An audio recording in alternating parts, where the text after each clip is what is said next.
而家呢個時間點係2023年嘅10月17號，咁啊呢段時間都冇乜嘢做啦，冇片拍，冇人揾我去做一啲表演嘅工作。棟篤笑咧係一樣冇人揾都去做嘅表演嚟嘅，係咪？決定就專心啦，去做好棟篤笑呢個表演啦。聽日就會上去噶啦，上去廣州上面去講 open mic 啦。open mic 即係一個俾喜劇演員練習喜劇嘅表演舞台，當中就包括棟篤笑、即興、漫才等等唔同嘅喜劇形式。去講 open mic 啦，就磨練一下自己嘅表演啦，同埋將份稿啦可以打磨得靚啲咁樣。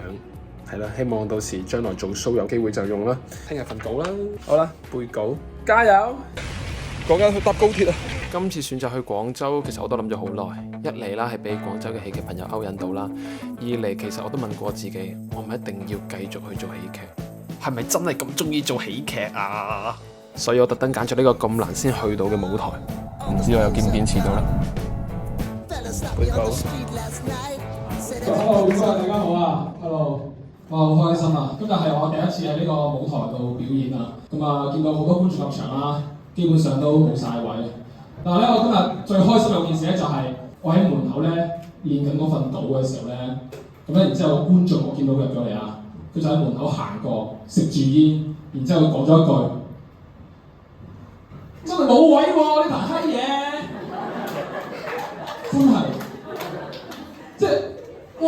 我笑咗好耐。我心中諗，我以一個演員身份過嚟，我冇估到我係一個閪佬嚟嘅。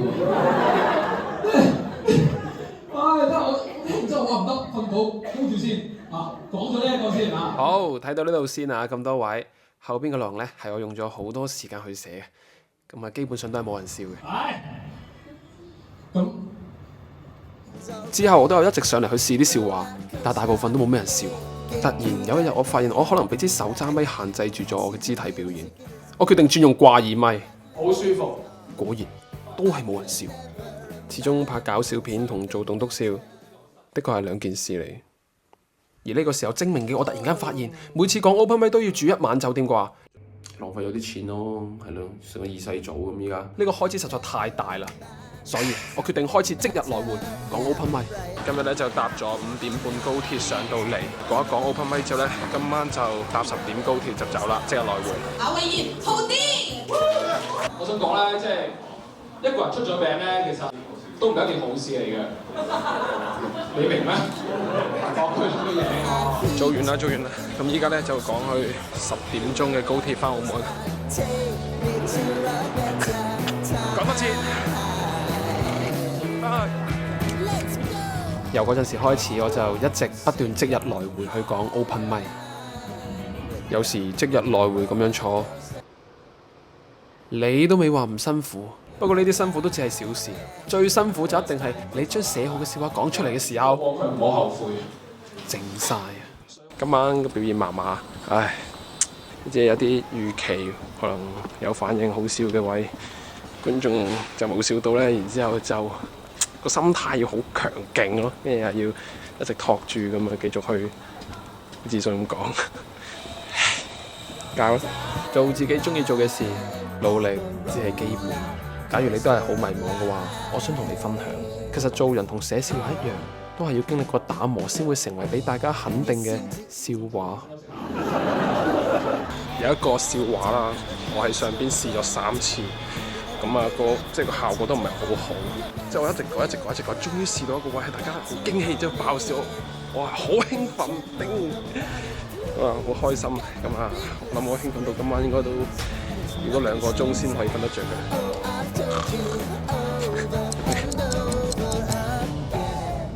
華東山嚟到夏天呢個季節，考驗。歡迎好啲。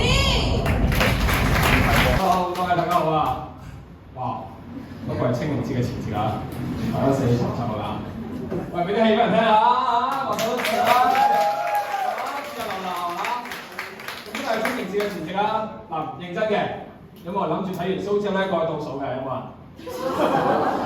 有係嘛？你有？上嚟講 open mic 都上到，我覺得自己好似返緊工咁。不過同返工唔同嘅係，我係好擔心有公眾假期嘅，太難搶飛啦。今日啊，我知道大鑊啦，因為我都焗住買咗個企位，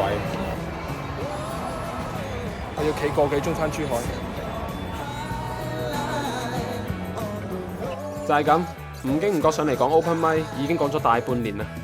哦，你晚安啦，媽咪，我都做完嘢，準備翻緊去休息。呢大半年啦，我一直都同阿媽講係上嚟做嘢，一直都冇同佢講係貼錢上嚟講棟篤笑，真係好曳。當然啦，我係講 open mic 先要貼錢上嚟嘅啫。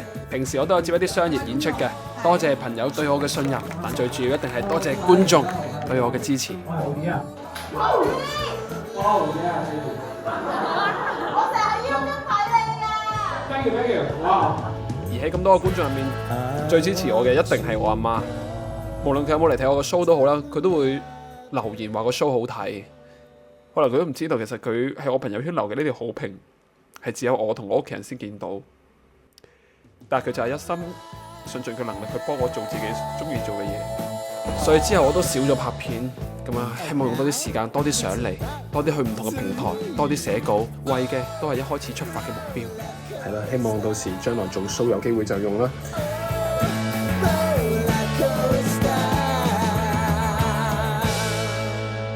窮人有撚用，後啲棟篤笑2025香港站。